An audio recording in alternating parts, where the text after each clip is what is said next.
सूरत में इथेनॉल मिश्रित पेट्रोल के मुद्दे को लेकर आप नेता ईसुदान गढ़वी, गोपाल इटालिया और मनोज सोरठिया के अध्यक्षता में रविवार को सूरत के टाउन हॉल में एक कार्यक्रम का आयोजन किया गया है। आम आदमी पार्टी के प्रदेश अध्यक्ष ईसुदान गढ़वी ने कहा कि E20 इथेनॉल मिश्रित पेट्रोल का विरोध पूरे देश में धीरे धीरे एक जन आंदोलन उभर रहा है। केंद्र सरकार की इस पॉलिसी की वजह से देश भर के करोड़ों गाड़ी चलाने वालों पर असर पड़ रहा है। बाइक या कार इस्तेमाल करने वाले आम लोगों की गाड़ियों का माइलेज कम हो रहा है, इंजन को भी बहुत नुकसान हो रहा है। सबसे बड़ी बात यह है कि पेट्रोल में 20% इथेनॉल मिलाने के बावजूद पेट्रोल की कीमत 20% कम नहीं हुई। सरकार ने लोगों पर जबरदस्ती इथेनॉल थोप दिया है और नागरिकों से शुद्ध पेट्रोल खरीदने का अधिकार भी छीन लिया गया है। आज देश के लोग अमेरिका के दबाव में बनाई गई इस पॉलिसी से परेशान हैं।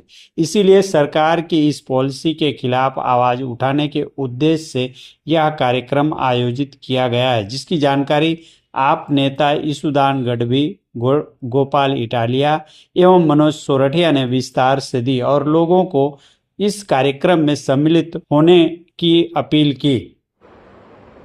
मित्रों, આપણે મહેનત કરી પરસેવો પાડી અને જીવનમાં માંડ એક વખત સારી 2 વ્હીલર કે 4 વ્હીલર લઈએ તો એ 2 વ્હીલર કે 4 વ્હીલરમાં ભાજપની સરકાર જબરજસ્તીથી ગુંડાગીરી કરી અને ઇથેનોલ મિશ્રિત એટલે કે ભેળસેળવાળું E20 પેટ્રોલ અંદર ગાડીમાં નાખવા માટે આપણને મજબૂર કરે છે।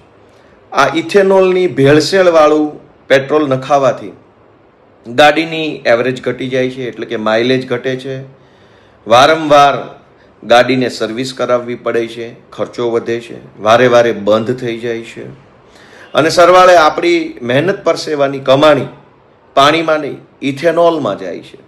આ ઇથેનોલની સામે જનજાગૃતિ ફેલાવવા અને સરકાર બે વિકલ્પ આપે કે જે લોકોએ ઇથેનોલવાળું પેટ્રોલ નખાવવું હોય એ તો ઇથેનોલ નખાવી શકે અને જેણે પ્યોર નખાવવું હોય પ્યોર નખાવી શકે। તો ઇથેનોલ બાબતે જનજાગૃતિ ફેલાવવા અરવિંદ કેજરીવાલજી દેશભરની અંદર પ્રયત્ન કરી રહ્યા છે કે સરકાર જાગે અને લોકોની મહેનત પરસેવાની ગાડીઓમાં અખતરા કરવાનું બંધ કરે। આવતીકાલે 9 ઓગસ્ટ 2026ના દિવસે સુરત ખાતે SMC કોમ્યુનિટી હોલમાં પણ E20 ઇથેનોલ મિશ્રિત પેટ્રોલની બાબતે જનજાગૃતિ કરવા એક કાર્યક્રમનું આયોજન છે, એમાં હું પણ આવવાનો છું। આપ સૌ આવો અને જે રૂબરૂ ન આવી શકે એ ઓનલાઈન પણ આ ટાઉન હોલમાં જોડાઈ શકે છે। Thank you. મિત્રો, E20ના વિરોધમાં આજે આખા દેશભરમાં ધીરે ધીરે જન આંદોલન ઊભું થઈ રહ્યું છે। આખા દેશભરના કરોડો વાહનોને E20 ઇથેનોલની જે પોલિસી સરકારે નીતિ જે નક્કી કરી છે એનાથી અસર કરે છે। આજે સામાન્ય વર્ગ પેટ્રોલની જે ગાડીઓ કે બાઇક રાખી છે એના કારણે એને માઇલેજ ઘટી રહી છે, એન્જિનમાં નુકસાન છે, ઘણી બધી બાબતોમાં નુકસાન થઈ રહ્યું છે અને પેટ્રોલ પણ 20% પેટ્રોલમાં ઇથેનોલ ઉમેર્યા બાદ પણ પેટ્રોલની કિંમત એ જ છે, પેટ્રોલની કિંમત પણ 20% ઘટતી નથી। એટલે આ મુદ્દાને લઈને આવતીકાલે 9 ઓગસ્ટ 2026ના રોજ SMC કોમ્યુનિટી હોલ સુરત ખાતે એક ટાઉન હોલનું આયોજન કર્યું છે। મિત્રો, આપ સવારે 11 વાગે આસપાસ રહેતા હો તો ત્યાં પહોંચી શકો છો અથવા સવારે 11 કલાકથી આપેલી લિંકમાં તમે ઓનલાઈન પણ જોડાઈ શકો છો। અહીંયા એક્સપર્ટ પણ પોતાનો મત વ્યક્ત કરશે અને હવે આ મુદ્દાને આપણે જન આંદોલન બનાવવાનો સમય આવી ગયો છે, કારણ કે સરકારે બળજબરીપૂર્વક ઇથેનોલ ખરીદવાનો ભાર પણ મૂકે છે।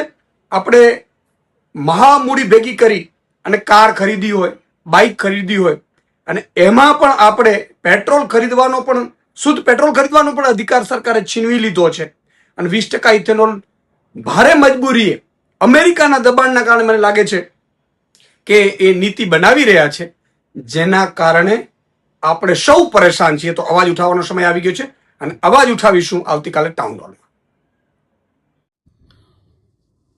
નમસ્કાર સાથીઓ, જેમ કે સમગ્ર દેશમાં લોકો સરકારની નીતિઓની સામે હવે બોલવા લાગ્યા છે અને આજે સરકારની સ્થિતિ એ છે કે એમણે જે જોહુકમીથી જે નિર્ણયો લીધા છે એ નિર્ણયોની સામે સરકારે ઝૂકવું પડ્યું છે.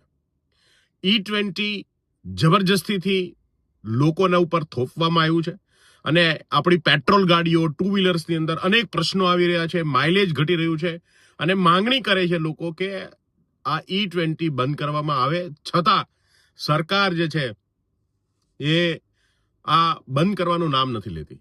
અને એટલા માટે દિલ્હીથી શરૂ થયેલું આ આંદોલન ગુજરાતમાં પણ પહોંચી રહ્યું છે. આવતીકાલે જેવી રીતે દિલ્હીમાં એક ટાઉન હોલનો કાર્યક્રમ થયો, એવી જ રીતે ગુજરાતમાં એક ટાઉન હોલનો કાર્યક્રમ થવા જઈ રહ્યો છે. આવતીકાલે સુરત ખાતે સરથાણા કોમ્યુનિટી હોલમાં સવારે 10 વાગે એક ટાઉન હોલ કાર્યક્રમ થશે કે જેની અંદર આ E20 પેટ્રોલને લઈને થઈ રહેલા નુકસાન બાબતે તજજ્ઞો સાથે ચર્ચાઓ કરવામાં આવશે અને લોકો સામે આપણી વાત મૂકવામાં આવશે. આ કાર્યક્રમની અંદર આપ સૌને આવવા માટે પણ આમંત્રણ છે અને જો ના આવી શકાય તો ઓનલાઈન લિંકના માધ્યમથી આ કાર્યક્રમમાં આપ ચોક્કસ જોડાજો. જેવી રીતે દિલ્હીમાં લાખો લોકોએ જોડાયા અને દેશની અંદર જાગૃતિ લાવવાનું કામ થયું છે, એવી જ રીતે ગુજરાતમાં પણ આ ટાઉન હોલના માધ્યમથી આપણે બધાએ જાગૃત થવાનું છે. સરકારની આ જોહુકમીની સામે આપણી અવાજ બુલંદ કરવાનો છે. જે લોકો આવી શકતા હોય સુરતમાં એ લોકો ચોક્કસ ટાઉન હોલ કાર્યક્રમમાં પધારે અને બાકીના તમામ લોકોને ઓનલાઈન માધ્યમથી, લિંકના માધ્યમથી જોડાઈ અને અવાજ બુલંદ કરવા માટે સૌને વિનંતી કરીએ છીએ. જય હિન્દ, જય ભારત, ભારત માતા કી જય, જય જય ગરવી ગુજરાત.